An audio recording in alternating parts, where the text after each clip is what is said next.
You are listening to the WB Download, coming to you from Wheel & Builder's showroom in Studio 1C. We are a podcast centered around building custom homes, the customer experience of building a custom home, and a really entertaining listen from many great guests and interviews that may or may not have anything to do with building. I'm excited to share with you their voice and their stories that will enhance your idea of the custom builder world.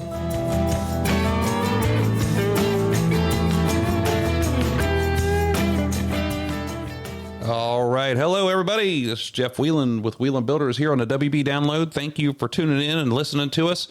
We are nearing the end of the year for this first year of our podcast. And it's been a great year. It has been awesome. Just learning about all these different people, interviewing different people, telling you guys different things. I really enjoyed it. So today is Tuesday, November the 28th. And here's what's happening in the world of Wheel & Builders and myself. We just wrapped up Thanksgiving, as you all have. And hopefully you guys all enjoyed it. It's a great time for us to get the family, intentionally get the family together and catch up and just love each other and be grateful with each other for everything that we have and that we still have each other, in fact. So it's been great holiday. We can always tell around the farm that when Thanksgiving is here and gone because, number one, we live close to the outlet malls, and we also live close to the casino. And when Thanksgiving is on, they do Black Friday, and our place goes crazy. They start bussing people in. They have special lanes on the highway getting off the exit. There are people everywhere. And yes, Jeff Bezos has not figured out how to bypass this one, the Black Friday. So Black Friday shopping's on and people are going crazy. Cyber Monday has been here and gone. Everybody's shopping and spending all their money. So here at Wheel & Builders, we're busy as can be. And we have had a lot of people coming in and we've been talking to about building their house this coming year. And man, this is one of my favorite parts is when we get to sit down and start talking to these people and start laying everything out and making these introductions and learning about each other. And it's so cool. And we've had a lot of that happening. I wish that there was some sort of consistency I could find in this business. It seems like sometimes the phone doesn't ring and I'm going crazy, pulling my hair out, thinking it's the end of the world. And other times the phone starts ringing and people are all excited about building and we're busy again. So it's consistently inconsistent. So that's what's happening with the building company and Homearama. The house, I told you I'd give you an update every time we're on here. We are in the framing stage and we're just about ready to frame the second floor, subfloor, and things are going along really good. We're all about the same position out there right now. There's a couple guys in different parts, but we're all just about close to it as far as our progress. But the house is looking awesome and the homeowners are having a good time with it. We're having a good time with it. And we just keep our eye on the end there to see how it all comes together. On the farm, important thing that we've done here on the farm lately is we turn the bulls out for the fall calving cows. And what I mean by fall calving cows is we want to have babies in the fall and as opposed to January, February, and March. Now we've got about half of our herd, a little less, that's going to have babies in January, February, and March. And we got the other half that's having babies in August, September, and October, maybe even some into November. But the reason why we do this is because it's personal and it's very selfish. I like to go out and do calf checks, which is midnight and about 3 o'clock in the morning and 6 o'clock in the morning, and then randomly throughout the day when it's warm out and we can calve out in the field. We can do it in the barn. We can do whatever we need to. And it gives a little bit more flexibility as opposed to in the wintertime. I like to bring all the cows up, get them close to the barn. If I know that they're within pretty close calving time, then I pull them into the barn. I keep them in there so that keeping everybody warm, makes it easier for me to see in the middle of the night. A lot of different things that I'm trying to work around, but I really like the fall calving cows. So our bull Whiskey is a great big Angus bull. He's out with all the big cows and he's going to town right now as we speak, let me say, and maybe most of you don't want to hear that. And then we have another little bull that's about just a year old, and he's a Simmental cross bull, got a little white face on him, and he's breeding some of our younger females that are on the farm, just a few. And so it's kind of exciting. New life is being bred right now as we speak, as I said. So that's what's happening on the farm and what's happening with Wheel & Builders. And as we come off Thanksgiving, I just want to say, man, I'm so grateful and so thankful for all that we've done this year, for all the people we've been blessed with to meet, and all the people in my family and the things that we've got going on. So I want to talk about our guest that we have on the show today.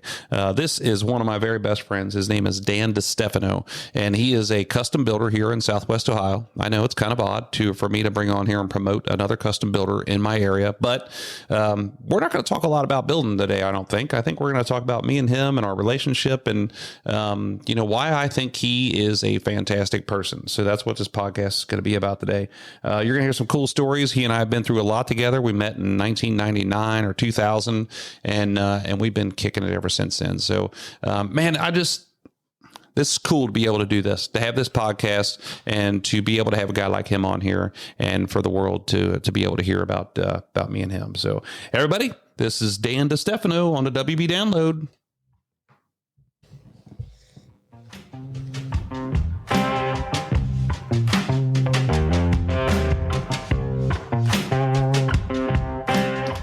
All right, welcome Dan DeStefano to the show. Danny boy, how you doing? I'm doing great, Jeff. Man, how are you? I'm so good. I just don't know what to do with myself. If I was any better, I'd be you. You stole my line, Jeff. Is that what it is? Yeah, that's what I was Did I gonna get say. that from That's you, the or only did you thing get that from me? I don't know. I don't know. It's been the only a thing while. I had prepared for the whole thing. Man, I just can't thank you enough for coming in here and doing this. It's an honor for me because I think the world of you, and for you and I to sit here and catch up like this. I think it's going to be fun. It's not nearly as fun as it could be because we're not allowed to say all the things and tell all the stories that we want to tell. But I think we're gonna dig in a little bit. Awesome. So, and thanks for having me, Jeff. Man, that's great. I mean, it's awesome to be in Wheeland Worldwide headquarters. This place is sweet. Thank you. This place is thank sweet. you. So and you guys, and we'll get into it a little bit, but you guys did all the hardwood floors in here, man, and it's one of the main highlights when you walk in the front door. Yeah, it's awesome, and it shows so well, and I'm so proud of you and everything you've done. Thank you. Yeah, thank you. Awesome. Thank you. So let's talk a little bit. Tell us a little bit about yourself. Where'd you grow up? What's Dan DeStefano? Where'd you come from? Well, I grew up in a little enclave called Green Hills, Ohio. Yeah. It's just a little kind of idyllic, little neighborhood between Forest Park and Finneytown. Most people don't know where that is, but that's where I grew up. Went to Green Hills Middle School and then eventually went to St. X High School. So, all right.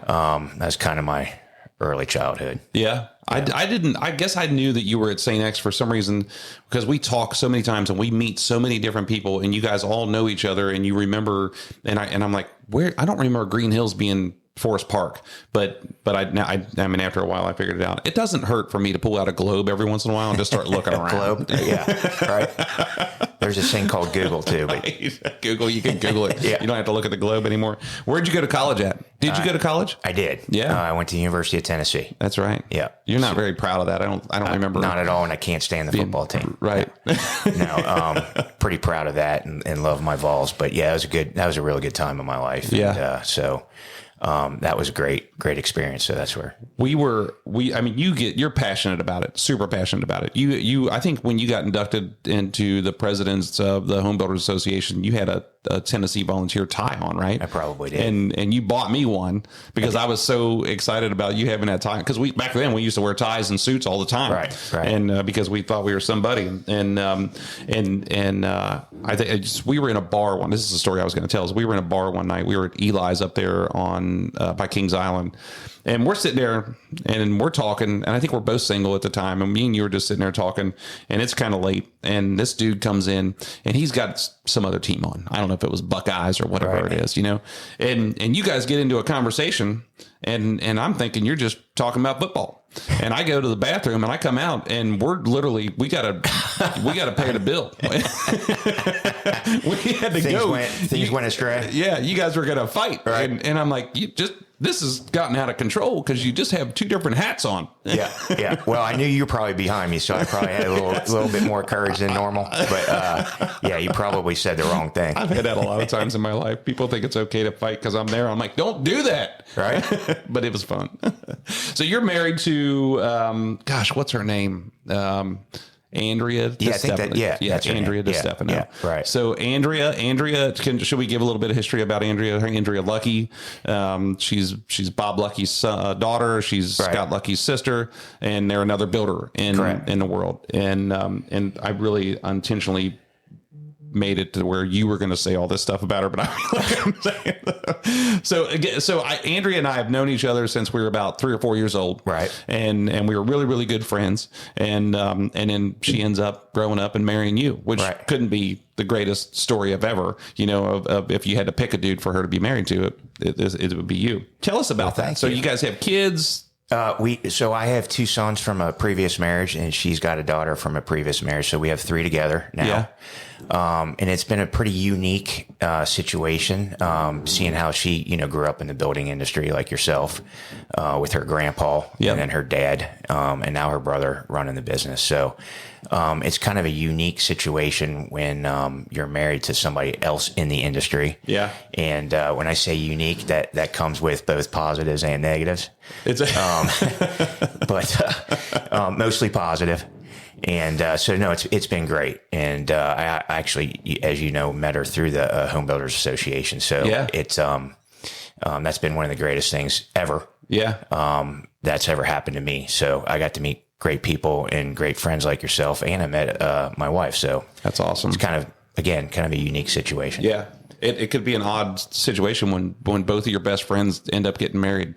Right. But it was cool, and it still is cool. So what's the secret to your marriage? I mean, I know that what you're talking about as far as being in the industry together and having a similar things, having, families that compete against each other in the building world. Secret to being married to Andrea. What's the secret? What's the secret to your and Andrea's marriage? Not necessarily the you're not the poobah a lot of bourbon and a lot of laughter. No, but seriously, trust. Yeah. Honesty. Mutual respect for each other. At the very foundation of that, though, as we've discussed before, it's a relationship with God and bringing, your faith into the relationship. Because without that, just like a good house, you have to have a good foundation. When the storm hits the front door, you have to have something to go back on and rely on. That's true. Yeah. And that both people can agree on and kind of recalibrate the situation if one does arise. So in all seriousness, it's that. But bourbon and laughter doesn't hurt. So, your kids are older. I mean, all 3 of your kids are older, right? I mean, Lexi's what, 24 years old? No, she's going to be 20 here. 20? Yeah. Why did I think she was so much older? Because she looks like she's 30. Because she does. Yeah. And she acts like she's 35. Yeah. She tells me what to do. Right. But no, she's 19 going on 20. She's at Ohio University. Which is the last place another lucky needs to be in this world is Ohio University. Right. Exactly. There's a whole podcast on that, but we won't go there. And then my son George is at University of Cincinnati. He's 19. And then my older son's going to be 23 next week or a couple weeks from now. So yeah. And he's in the industry. So Walker works for a plumbing company. Yes, he works for Dupps Plumbing. Yeah.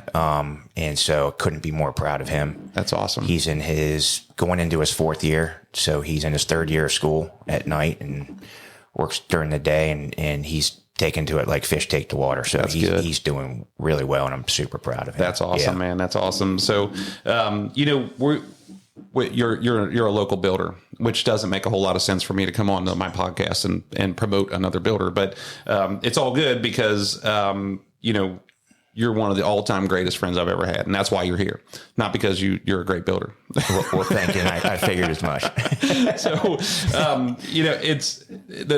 I just want to think about you building houses, and we'll get into how we met, but where did this come from? I mean, tell me about your building company. What year did you start? Right. What drove this for you guys to start building houses? Well, it was really kind of organic. I'll go back a little bit. Ever since my brother and I were knee high to a grasshopper, we had a paintbrush or a drywall knife or a shingle in our hand, helping my dad on weekends. I think we were climbing ladders and doing stuff at rental properties, when we were 10, 11 years old. And so we've always kind of been in the business, in the industry. Go to college, didn't really want to come back to Cincinnati, so I kept trying to move out west. And so long story short, I was living in Jackson Hole, Wyoming. Nice. And my dad flew out there with my mom to visit me. and we were hiking up in the mountains, up in the Tetons, and we were sitting on a rock. And my dad said, "Hey, would you be interested in coming back home and starting a home building company with your brother and I?" And I had to think about it a little bit, but I eventually did. And that was in 98, early in 98. So we started the new home construction business 25 years ago. Yeah. And kind of the rest is history. So, man. So your dad was a builder, or he was just working on remodel rental projects, remodel projects? Yeah. Yeah. So growing up, we always had rental properties. We either flipped them or remodeled them or kept them for rental properties. Yeah. So at one point in time, we had a ton of single family houses. But he was working for Pease Industry, so he was always in the construction industry. They did doors. Yeah. And I think he just pretty much got fed up with corporate life and wanted to start something with his sons. And so the opportunity presented itself. And Rocky and I, my brother, had a little bit of a history prior to starting the new construction business. It didn't exactly go great. So we were reunited again. And again, like I said, the rest is history. And so again, here we are 25 years later. Why did I think that your dad worked in a frame shop? I mean, I thought that he did. He did back in the 70s. My dad's the consummate entrepreneur, kind of the Renaissance man. So he's skilled at so many different things. But one of the things he's passionate about is art and painting. And he had a little art gallery on the west side on Glenway Avenue. So, and we used to go there when we were little kids too. So he's kind of a jack of all trades. Yeah, I remember we were sitting down at the Queen City Club for dinner one night, and you were looking around that room and said your dad built the majority of those frames. I mean, there's millions of dollars. He framed a lot of them and restored a lot of them. He used to do a lot of historical renovations for oil painting. So that's really cool. Yeah. I mean, that art down there is something that like somebody who's into art would really enjoy it. Yeah. And see that stuff, especially with the frames. So, your dad, you and Rocky, you have a sister named Julie, right? But you and your dad and Rocky, you start this business and I think it sounds to me like the writing was on the wall that your dad was trying to bring you back home. And because, I think my dad felt the same way when I left. He was probably like, didn't realize that he wanted me to stay because nobody else was going to take care of all the shit around here. So he needed me to bring back. So, but I think he was trying to get you back home. And so when you guys come back and you're going to start building houses, what tells you to build big custom houses as opposed to going and starting building production houses or starting to build chicken coops or something? I think we just kind of aimed high, and I think it's more in our collective DNA, the more high end, because it allowed us to create, really nice trim work and really nice details and cater to kind of our own, way of expressing ourselves through the building of a home. So, we started off pretty modest, and then it didn't take very long till we were building pretty cool houses. Yeah. In Homearama, et cetera. So if you weren't building houses and you were out in Jackson Hole, what were you going to do? Were you going to hike for a living? Or pretty much.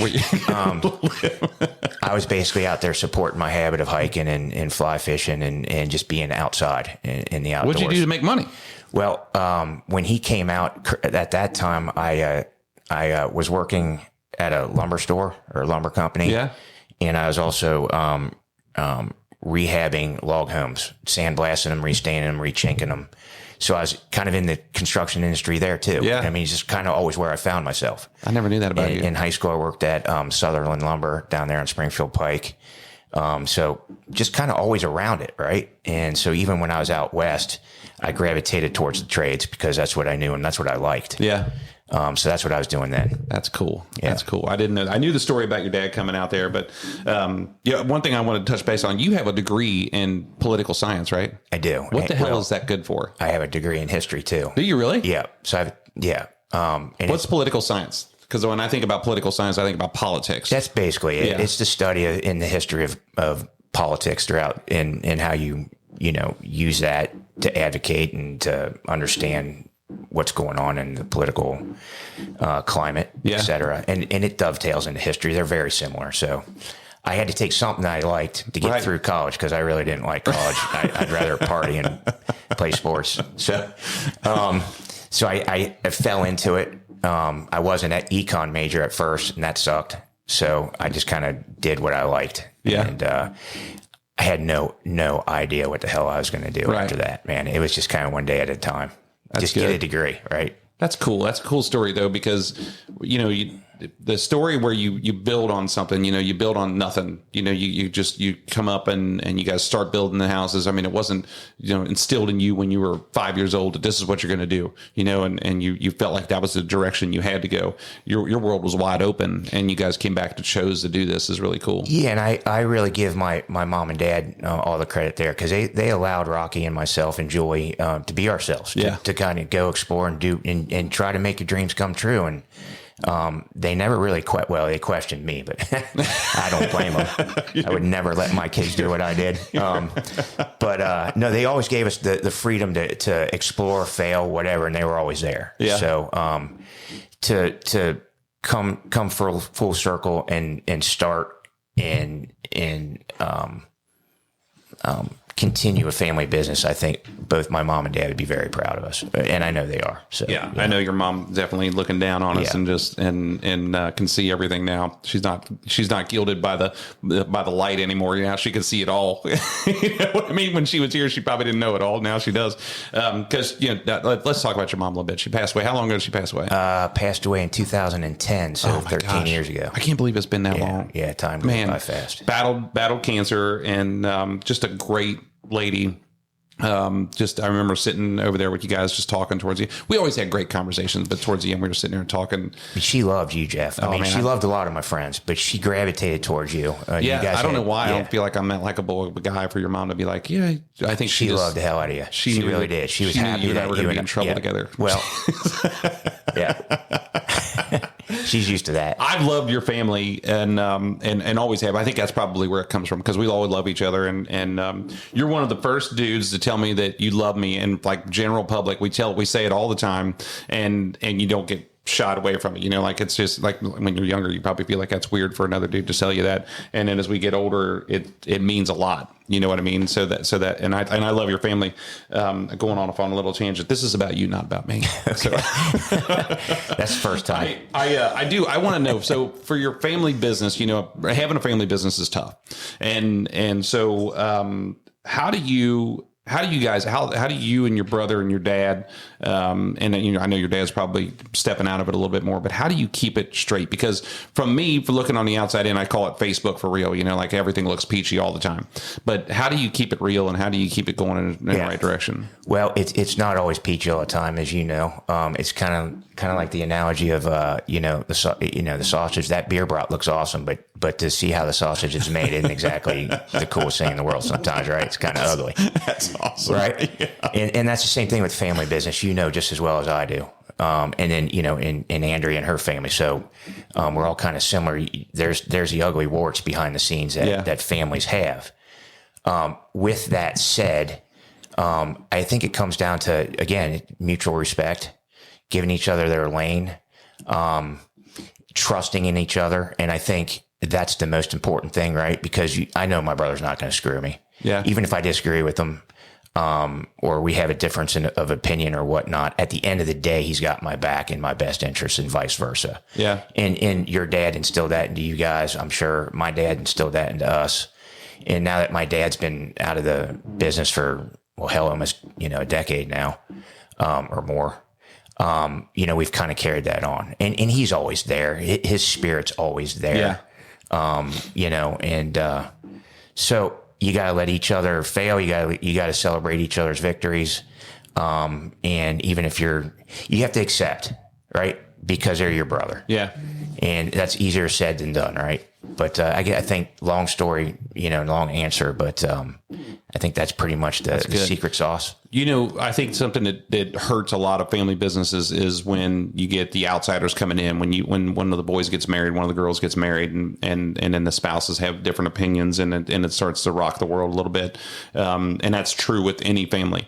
But I was just thinking about this. It's really unique with your family is because Rocky's wife, Linda, is partners with your wife, Andrea, in the real estate business. Right. So you and Rocky are partners, and Linda and Andrea are partners, and you guys are each other's cheerleaders, and you really bring it home. And I think it's really cool to see. I don't know if I really have a question in there, but it's something that shows, it's a tribute to you guys, shows how well that machine is oiled. Well, thanks. I appreciate that. And, yeah, I mean, it's pretty unique to even have that on top of a family business. Now you got extended family and spouses involved, which doesn't necessarily always work out. Right. And, but no, it's worked out great. And, we keep it in the family, and we're pretty close knit. So it's worked out so far. That's good. That's good. I want to talk a little bit about how you and I met. So this is my recollection of it.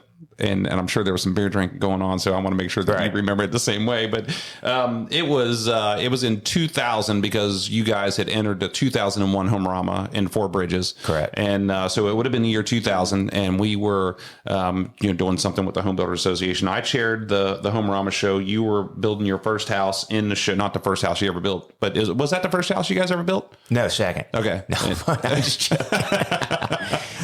We'd been in business for about 2 or 3 years by then. Right. Yeah. So good. Yeah. And you made the decision to join the show, and that show was just, that house was just badass that year. It was really, really cool. You remember that house? Yeah. And I remember meeting you there too for the first time with Brian Sims and a couple other guys. Yeah, I was going to say the same thing. I was thinking that I was kind of on the Home Builders board. When I first got on the board, I was 22 years old or 23 years old. Everybody else in the room was like 106. Right. And if I spoke, they all looked at me like, shut up. You're some kid that shouldn't be here. And it didn't take long for me to just weed those guys out. Kind of like how we look at young kids now coming into business. I look at them now and I think these kids, I'm like, sometimes they start talking and I'm like, this kid.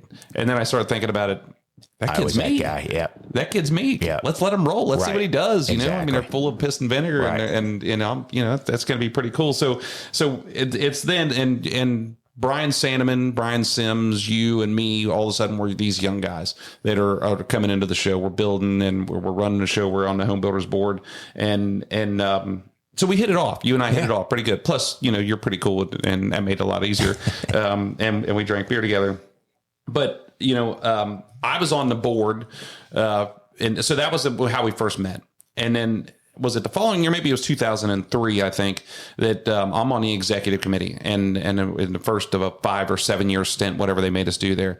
And Elda and I were sitting in the ticket booth, and she's saying, Elda Marshall was the EO of the Home Builders Association here in Cincinnati. And she says, hey, if you want this journey to go good for you, you need to start recruiting people that you want on this executive committee.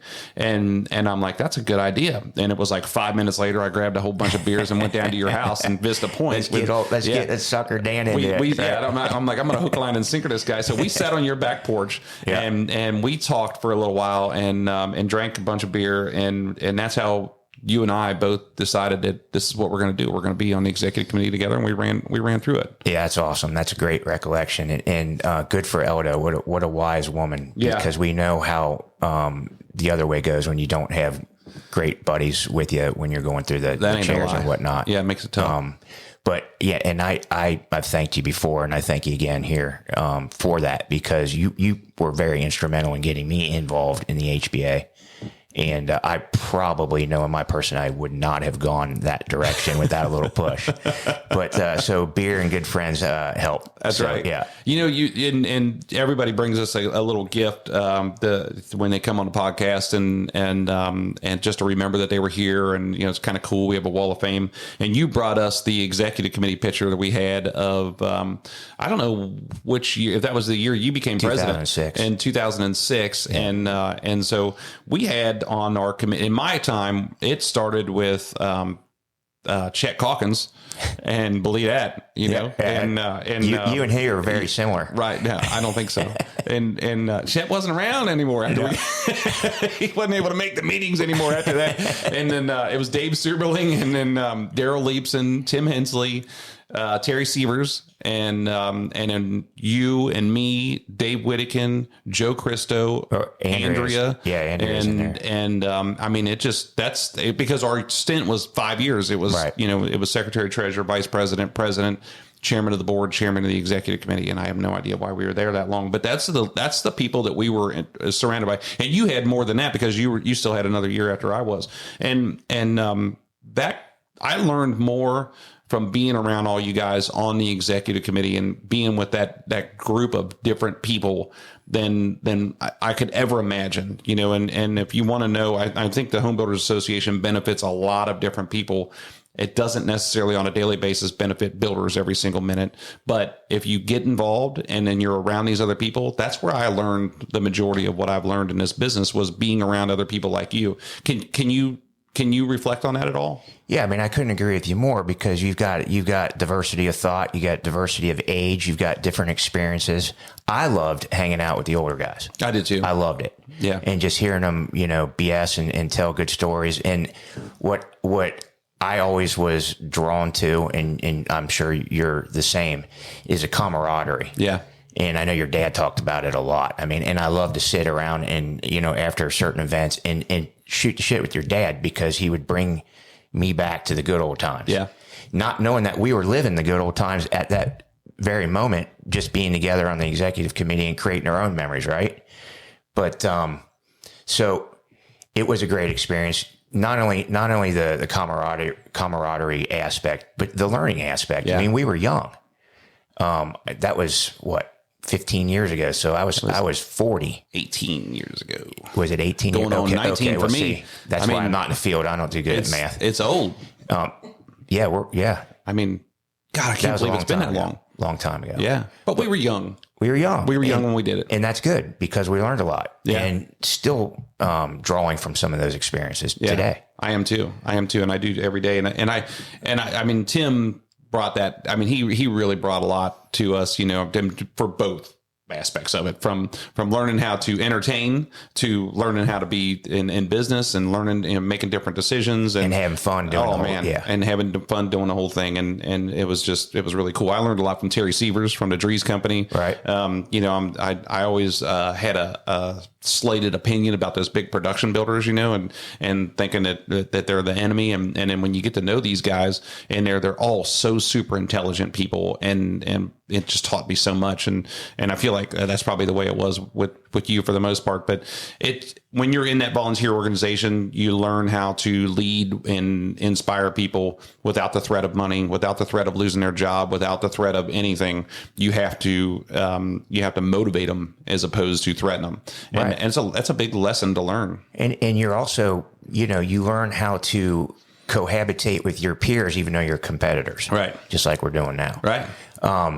We're friends way before competitors. We are. But in that situation, you're not exactly around everybody you like, but it does teach you, it teaches the art of leadership. Yeah, it does. Yeah. It does. And I love some guys aren't like that. You know, I mean, I love being around all these other builders and I love making friends with them. I've been around them my whole life and have always had different guys who I looked up to, you know, and just, I feel like we all have similar personalities. You know, we're all in the trenches together. We understand these things and it's easy to become friends with each other. Some guys don't like that. They don't like to be friends with the competitors. They can't cross that line. And I get it, I guess, you know, I get that too. That's just not how I'm wired. I'm the same way. I'd rather be in the trenches with peers and friends and collaborate and help each other out. Yeah. I mean, life's short. Yeah. I love helping other builders out and other subcontractors out, et cetera, because that's just how I'm built, I guess. I'm the same way. Yeah. So that's a history. And I'll tell you, you know, we've been really close friends ever since then, really, really close friends. And I've leaned on you, quite a bit, and I'm just going to go down through some highlights of it, and I'm probably going to get in trouble for mentioning some of these things. But you know, one of the things is my sister was struggling with addiction, and I hated it, and I hated drugs, I hated everything about it, and I tried to write her off, and I was talking to you about it, and you brought me back in. I had to go to some classes to learn how to deal with it, with her, had to go through some things to learn how to bring her back around and understand what the deal was. And I'm like, no, I'm not going to do it. And you're like, listen, you're going to do it. And here's why. And you started explaining all these different things to me. And if it wouldn't have been for that and that encouragement, I don't know if I would have gone down that path at that point in time. with her to try and to make her better, because I was so pissed off and still probably have a little bit of anger in me right now. And so that's one of the things I think about with you. I've had my fair share of breakups in a day with girls, with women, and you're always the one I fall back on. I'd call you up and just sing the sorrows to you, but probably there's a couple different stories here, but one of them, I was dating a girl, and I promise you this podcast is about you, not about me, but I was dating a girl, and we went to Florida on New Year's Eve, just before I became president. And she broke up with me while we were in Florida, and we had to fly home together next to each other. She broke my heart. I remember that. And I remember I called you at New Year's Eve to wish you a Happy New Year's, and you're like, "How's things going?" And I'm like, "Oh, you ain't gonna believe this." Oh yeah, I am. Yeah, you will. Hold on, let me tell you some more. So I think one time I was going on a date with a girl, and I wouldn't know exactly what she was all about, so I'd call you and say, "Here's where we're going. Here's what time we're supposed to eat dinner. Here's when we're going to come back. And if you don't hear from me in 2 days, you need to start looking, because I don't know what's going to happen here." It's kind of crazy, but I think I would tell you where her apartment was, just so you could leave a trail, so you could find me. You've done a great job of pulling me back in. When one of the things that was really helpful for me is when I struggled in my marriage, and with Shannon and I, and you came to me one time and you said, you need to get on your journey with God. You need to believe in God. You guys both need something that's bigger than you, and something that you can lean on that's bigger than you, in order to get you through it. And I feel like that's somewhere where my journey started, and then I ended up at Four Corners Church with Pastor Ben and Pastor Will, who, when I talk about my journey with God, I don't necessarily look at it's like I'm chasing Jesus or I'm chasing God. I look at I'm following Preacher Ben and Preacher Will, because they're the ones that lead me most of the time closer to that path. Right. And it's just been an awesome way to go. And I've gotten a lot of that inspiration from you and from watching you. So tell me about your path, because I didn't know this about you a lot when we were younger, and because we were focused on a lot of other things and having a good time and all that stuff. But I feel like you've been a man of faith for a long time, longer than I knew. Right. Tell me about your journey. Where did it start, and where you at with it? Yeah. Well, first and foremost, if I heard anything today, that's the best thing I've ever heard, is you and your journey and your continued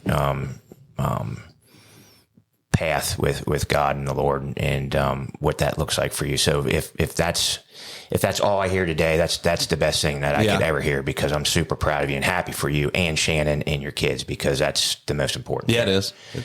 So I'll say that my path, my spiritual path was set for me at a very early age by my parents and my grandparents, my mom's mom and dad. They had great faith. And so it was always instilled in me. Now, I didn't always follow, and I didn't always stay on the straight and narrow, and you're laughing. And well, I don't think any of us do. I think if you're going to sit there and think that you're the best Christian in the world, and you're perfect and you're great and you never do anything wrong, then you're not a Christian. I think you're crazy. Right. No. Right. And therein lies a lot of the hypocrisy that people see in Christianity, in quote unquote Christians, and they get turned off by it, because people preach what they don't practice a lot of times. Right. So, and we all fall, and we all do that. But, anyways, so we didn't really talk about it a whole lot when we first met and whatnot, because we were fighting a good fight every day, and those conversations didn't always come up. Yeah. But when the rubber hits the road and somebody needs some help, or you need some help, where do you go? Yeah. You go to what you know, and you go to what you know is true. Okay. Because all the other noise out there, you can silence it all by going back to what you know is true. And that is God. Okay. And your faith in God and what all that means. So when you came to me several times about, certain things that weren't going exactly great, or you needed a little help, I always kind of resorted back to that, because that's what I know to resort back to. I don't know if I'm answering your question. We're just talking about God, man. I mean, and I don't think there's an answer to it. I think we're just kind of continue on the conversation. It's always worked in my life, no matter what tragedy I'm going through. At the end of the day, I know that there's a safe place for me to go back to with wisdom, not just blind faith, but faith in the fact that the scripture tells you, and it's a roadmap of how to get out of any situation and how to, understand that it's not as bad as it could be. Yeah. And there's hope. Okay. It doesn't matter what situation you're in. And, some of the things you mentioned that it helped you out with, that was the basis of my maybe advice. Yeah. And I think one of the things I struggle with, the church and with Christianity and things like that is people are always leaning on it in the bad times, and that's it. And you forget that we need to be grateful for all the good stuff. And I had this conversation with my daughter this morning, sitting on the bus, and we were talking about, some days it just goes like this, because I don't know, I probably got 15, 20 phone calls while we're sitting there, and I said, sometimes the day starts out good and it ends bad, and sometimes it starts out bad and it ends good. And I said, one of the things she goes, that's the way it goes for me all the time. She's 9. It's funny to have this conversation with her. And I said, one of the things you can do is at the end of the day, you can look back and think about all the good things that happened, and you'll realize that there was only 1 or 2 bad things that happened, but there was 100 good things that happened. And you gotta, and it's easy to say that, but it's hard to practice it, so we pray every day to be grateful, every day to be grateful for what we have. 100%. Yeah. And that's fantastic. And you giving your kids that faith and foundation is monumentally important. We've given them the opportunity, and they've taken it, I think, because our church is awesome. They love it. And when we can't go, they're disappointed, but it's a cool conversation to have, with your kids and to see the way they're the journey that they're on, or that they believe, and that they're absolutely. Really cool. And even if they stray, and even if they get confused, and even if they go off the path, when they get older and in their teens and in their early adulthood, like I did, there's always a foundation to go back to. There's always that to go back to and recalibrate. And that, I tell people that all the time. God's forgiving. Yeah. You can stray. He'll always welcome you back. Yeah. Yeah. Heck yeah, man. So that's the soft stuff. I think that if I felt like we wouldn't be incriminated, we could sit here and tell a whole lot of other stories that would be really cool. I'd love to start a podcast with a different name, and it wasn't reflected back on our businesses, because we could tell some really cool stories.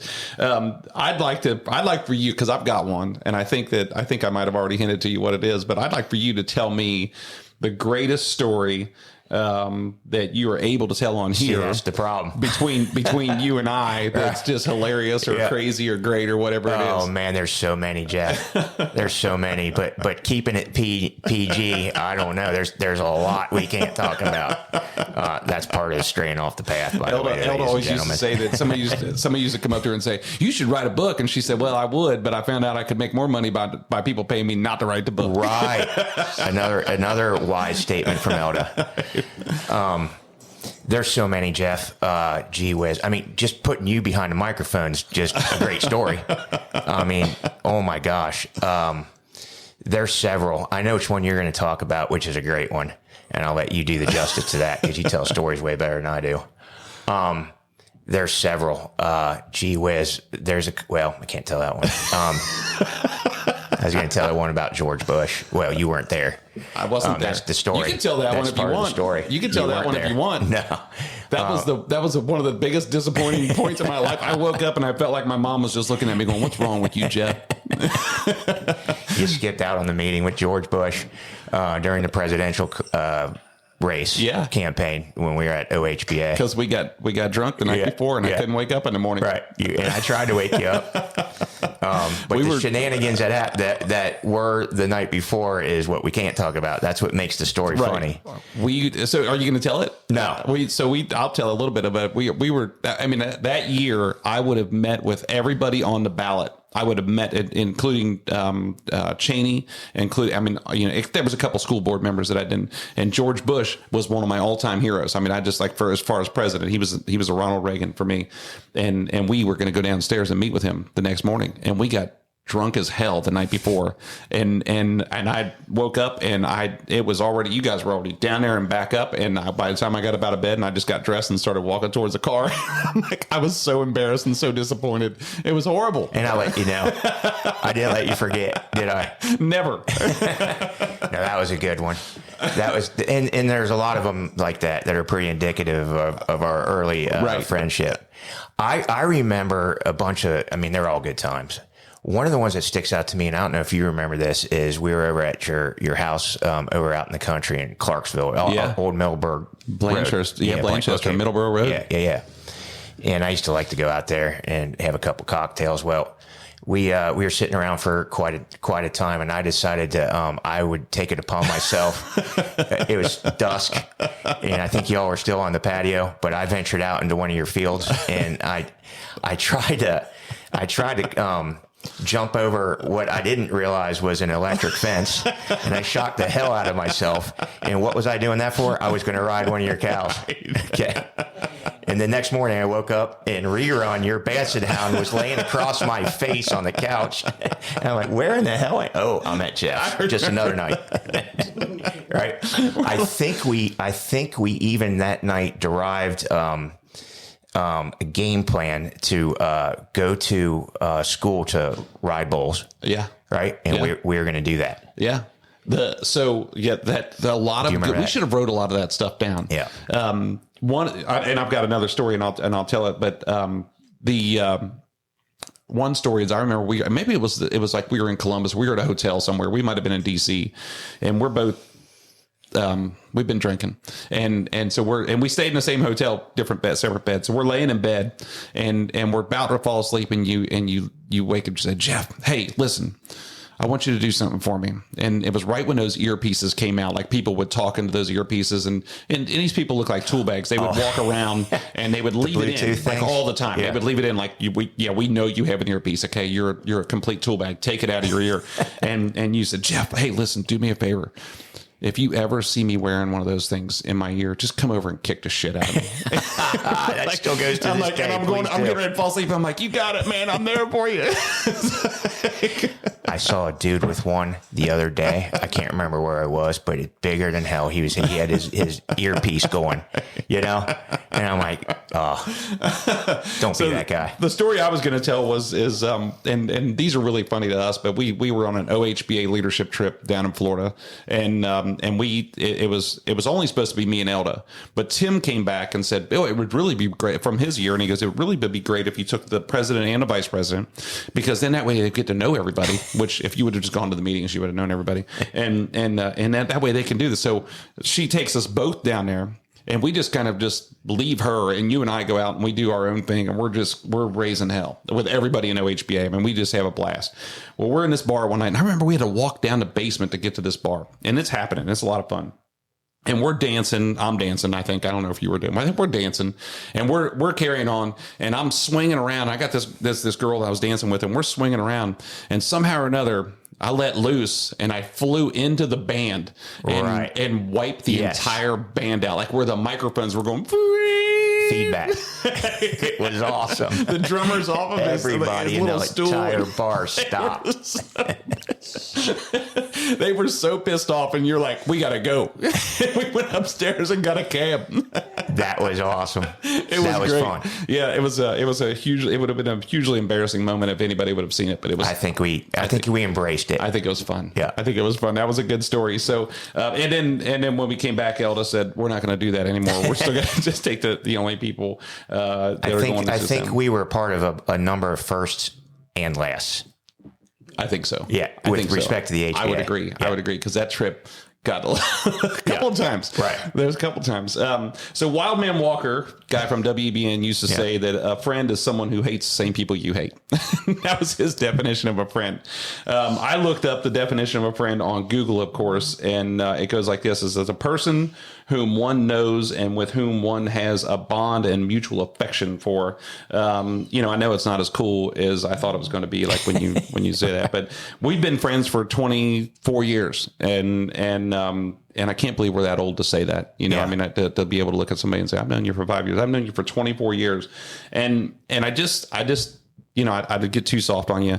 I can't thank you enough for being such a great friend, for being there for me, for everything we've done together, and and for being an awesome builder, being an awesome dad. I'm so proud of you. I'm so proud to be your friend, and I just can't thank you enough for being here and doing this with me. Oh man, thank you, Jeff. Yeah. And I love you. Hey, I love you too, man. And that's from the bottom of my heart. And the feeling is absolutely mutual. Thank you. I'm so doggone proud of you too, man. Everything you built. Thank you. One thing I was going to do is to go into a lightning round. So we call this a lightning round. Okay. But it's not there's nothing fast about it. Okay. So what I did was I reached out to a couple of people and had them give me some questions or some topics to talk about. Really? Yes. Okay. Surprise. Yeah. So you don't know. So I reached out to Rocky your brother, and Rocky said, okay, ask Dan what the best restaurant to eat at in Arizona is. In Arizona? Yeah. In Arizona? I'm going to have to look up the answer. Oh, I know what he's talking about. It's a little restaurant called Kate's Good Eats. That's right. You got the answer. What's the story there? Kind of a long story. Well, not really that long, but Rocky and I were out backpacking one year. He came out, and we were touring around the West, and we ended up in Arizona, and we ended up at this diner. And it was just in the middle of nowhere. I think it was in Goodyear, Arizona. Some off the beaten path. Goodyear's in the middle of nowhere. Yeah. And it was Kate's Good Eats. Nice. And it was like Mel's Diner. But to this day, we still joke around about it. So Kate's Good Eats. Nice. Yeah. That's good. That's good. Okay. That's okay. Here's one other one. He says, do you think you're an OG? Do I think I'm an OG? Do you think you're an OG? No. You don't. Do you know what an OG is? Original gangster? Gangster? No. Yeah. No. I think you are. You think I am? Yeah. You don't think you are? He doesn't think it means original gangster. He thinks it means office guy. Rock coming hard. Rock coming hard. So for those the original office, for those people who don't know, is that in the building business, we have the tendency to make fun of people who are either the builders or not the builders, and the people who are not the builders, the office people that don't get their hush puppies dirty enough. I thought I was going to escape this entire podcast without that. I'm guilty of it too anymore, so it's all right. So one other thing that Rock wants is who do you think the best electric guitar player ever was? Best electric guitar player ever was.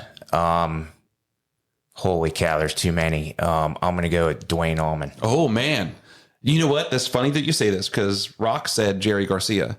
He did. Oh, he thought that's what I would say. He thought that's what you would say. Yeah, but. So one of the things I remember is, for one, have you ever listened to Howard Stern? Yeah. I love listening to his interviews. I can't stand all that other bullshit he does, but he always has musicians on there and they're always picking apart the Fender and the Stratocaster and all that stuff and talking about these guitars because he plays guitar and things. And I didn't know if you ever had listened to that. He's got a few people that you would never know who they are, who he believes are the greatest guitar people ever. But then when you say about the Allman Brothers remember when we were talking to Billy Lausche one day and Billy loved the Allman Brothers. Yeah. Loved the Allman. Rest in peace, Billy. Billy. Rest in peace, Billy. And he loved the Allman Brothers. So that made me think about when you said that about Dave Allman. So, and then I talked to your bride, Andrea. This ought to be good. And so she said the number one thing that she knows about you is that you're a man of faith. And she got soft on me, man. I mean, I was looking for some dirt, Right. She got soft on me. And she said, you're a man of faith. You're on a journey constantly, that you wake up in the middle of the night and you start watching sermons to understand the Bible better. And so I wanted you to, because if I wake up in the middle of the night, I do that. I start praying, start talking, just trying to put me back to sleep and think about that. Do you struggle to understand the Bible? Or are you eager to learn more about it? Are you eager to live by the Bible? All the above? What are you dealing with? Well, all the above. Yeah. And so the first part of that is I have extreme insomnia. So, a few years back, a buddy of mine said, "Hey, listen, use it as a blessing. This is an opportunity for you to use your insomnia when it's quiet and nobody's around to distract you. Use it as a vehicle and a reason to get deeper in your faith." So I use those moments to study the Word. Nice. And so I turn it into a positive. not every time, but I'd say the majority of the time I'm up at 3:00 in the morning and it's silent in my house, and I'll walk out into the family room and I'll just reflect. Yeah. I'll read or listen to a podcast. So, and that coupled with when everything was shut down over COVID, I really got into scripture. Yeah. And, deeper than I had been. Right. And that reveals everything. So, I can't remember the question. I don't think there was a question. We just had a bunch of them. We were talking about just you in general. This is what this podcast is all about. Yeah, right. It's not about me. It's about you. So I think God gives us opportunities to get closer. We just have to shut up sometimes and listen. And I think that might be one of my opportunities. That's good. That's the best way to do it, because when I wake up in the middle of the night, I worry about cash flow and people who pissed me off, and then I got to start praying. Well, that's why I wake up to a different, get to a different level, right? You know? I mean, because it'll just drive you crazy. She says you're definitely a family man. I've known that about you forever. You know, I mean, you fought so hard for those kids and are your boys. You know, and now it's kind of cool to see you go from being a parent to being a like a mentor with them and a friend with them, and it's pretty neat. It's cool to listen to her talk that your wife is your cheerleader. And I think she respects your life. She respects your faith, and she respects you as a father and a husband. I mean, we talked about this a little bit in the beginning of the conversation, but I think I don't really have a question. I just have it's a topic of discussion, you know? Right. Well, I believe that's true, right? I feel that. And that's what drives me to be a better man, because I have a partner that is in it with me. Yeah. And it didn't necessarily start off that way. We had our struggles like everybody else does when we first got married, and combining the family, the kids, et cetera, from previous marriages and all the baggage and everything that comes with that. And we were younger, et cetera. But we learned, we grew, and now we're in a really good place to where, and we have been for a long time, and we're going on 15 years of marriage, believe that or not. That's good. Because most people didn't give us a chance really when we got married. Yeah. It's mutual respect. She is my cheerleader. And as a man, I think you can probably appreciate this. It's really important for men to know that their wife has their back. Yeah. And then her being in the industry, understanding how a builder, deals with stuff, et cetera, because she grew up in it. She's got a good understanding of that. So when I come home pissed off at something, it's not like, she can relate. Yeah. So, no, she's been instrumental for my growth, and it's been great. That's cool, man. We're best friends. That's cool. So I actually like spending time with her. Like, I do like spending time with her. That's really cool, man. I'm glad we talked about that, because that's good to hear you say that, and I'm happy for you. She told me that your family has an artistic talent, which I knew this about Rocky playing music. Rocky can play the piano. Can he play any other instruments? No, he's a extremely talented guitar player. Yeah. But he plays the piano too, right? Not really. I thought he played it for some reason. I mean, he might riff on it a little bit, but he plays guitar just about every day of his life. So really? Yeah. Wow. And he collects them, and he's got a studio in his house, and he writes and he mixes, and he's got all the equipment and whatnot. So yeah, You've done some writing talented in your day. You've done some different writing. You've written some poems. You've written some deep stuff. Julie's a great photographer. Your sister. Where does this talent come from? I mean, because I always thought that in order to play an instrument, you can't necessarily be taught it. You have to have some kind of natural gift to be able to do it. Right. I can't play an instrument to save my life. I've tried. I got a really sweet Fender bass in my study. Yeah. It doesn't get played because I simply suck.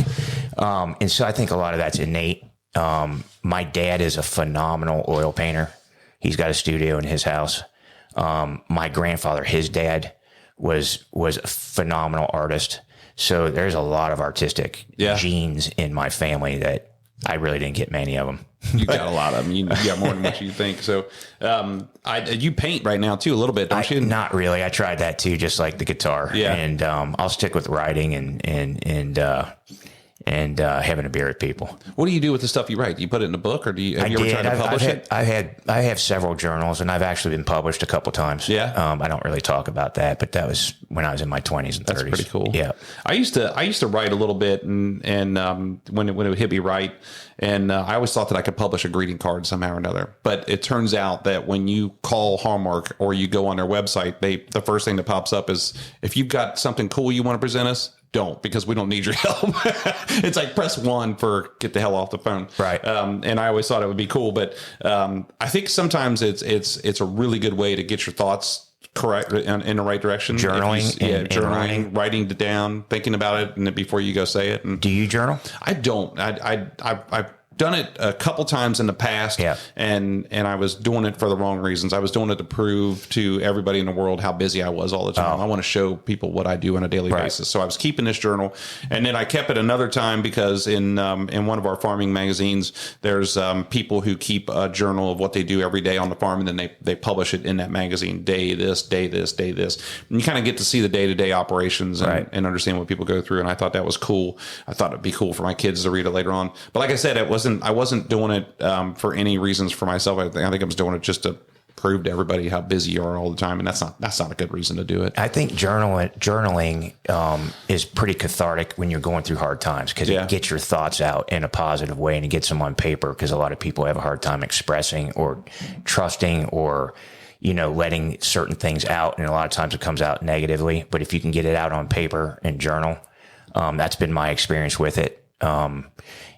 Everybody's got their own ways of expressing and dealing with things, but journaling is a really good way to do it. I think this podcast could be a form of journaling, as we get to talk about things. I mean, every podcast to talk about what's going on with our company at this time, and then plus you get to sit there and reflect like we've done today on our lives, and absolutely having some awesome people on here just to be able to learn more about them and hearing their voice and their story. Man, it's so cool, and it helps you grow. It helps the other person grow. Absolutely. And I mean, this is a perfect medium for that. Absolutely. And this is your talent. And it's a microphone. Yeah. So you got a microphone, right?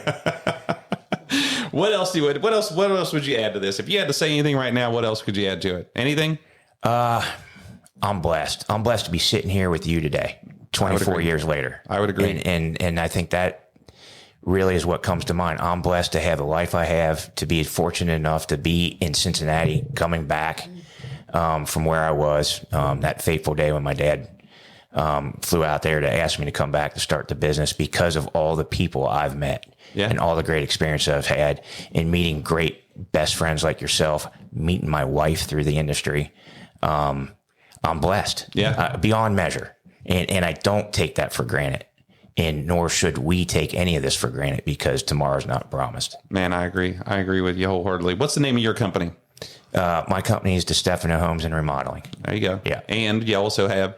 and then we also have a hardwood floor company called Westchester Hardwood Flooring. That's right. Yeah. That's right. So you guys install all of our hardwood floors in our houses, and thank you for the opportunity. And no way, man. I mean, it's cool to be able to do business together, and it's just cool to be sitting here with you. And man, like I said, it's been awesome catching up with you and talking stories. And I feel like that lightning round at the end is where we always really dig in deep and learn more about people. Yeah, learn more about people and learn about their journeys. I'm gonna have to get my brother on some of that. That's right.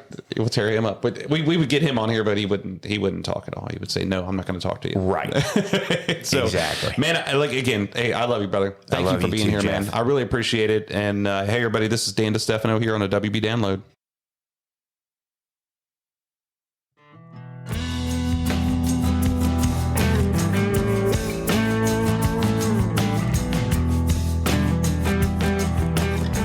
Well, I'll tell you what, man. I've been blessed to have Dan as my friend. Just a great relationship that we've had, and it works because he and I have any relationship, I believe, works because you have a mutual respect for each other, and the level of respect that you have for each other is one of the reasons why it gets enhanced. And Dan and I definitely have that. We've had that for a long time. I've leaned on him for a lot of personal stuff, a lot of things that dudes don't really get into a lot. Maybe they're not as boisterous about it as Dan and I are. Maybe we're not, gallivanting around town and talking like that, but we really dig in deep with each other, and we understand each other. And And I just can't say thank you to him enough for being my friend, and plus coming on here today and feeling free to talk about things. So, man, I just, I don't know. I have so much to say. This podcast hopefully said it all. But I just want to say thank you to Dan. I want to thank you to all the listeners that you have out there. Dan's been an individual that's been important to my life and important to my family. His family has been important to me, and they're super people. So it's Dan DeStefano here on the WB Download. I want to tell everybody thank you. Thanks for listening all year long. Thanks for listening to this episode. If you have anybody that has anything to add to this episode or add anything to the WB Download, you need to just reach out to us at wbdownload@wheelandbuilders.com. That's wbdownload@wielandbuilders.com. We are released on the second and fourth Tuesdays of the month. And so make sure you reach out for us wherever you get your podcast needs. And then I also want to talk about our next guest, and our next guest is a very special dude. I would say he's a friend of mine, and you're going to get a kick out of probably when we pre-recorded that episode. Because he is in Scottsdale, Arizona, and we had to find some time to do it. I was on his podcast a while ago. It's Brad Levitt from AFT Construction in Scottsdale, Arizona. It's going to be a really cool, really good podcast. He's a super sharp dude, and just, man, I got a lot of respect for him. So I hope you tune in to listen to that one. That'll be our second to last episode before the end of the year. And we're going to wrap it up. We're going to bring it home in a big way. Thank you again, everybody, for listening. Don't forget to check us out at wheelandbuilders.com. See all the cool houses that we're building, and keep on listening to the WB Download. This is Dan DeStefano here on the WB Download, and I'm Jeff Wheeland. Thank you, everybody.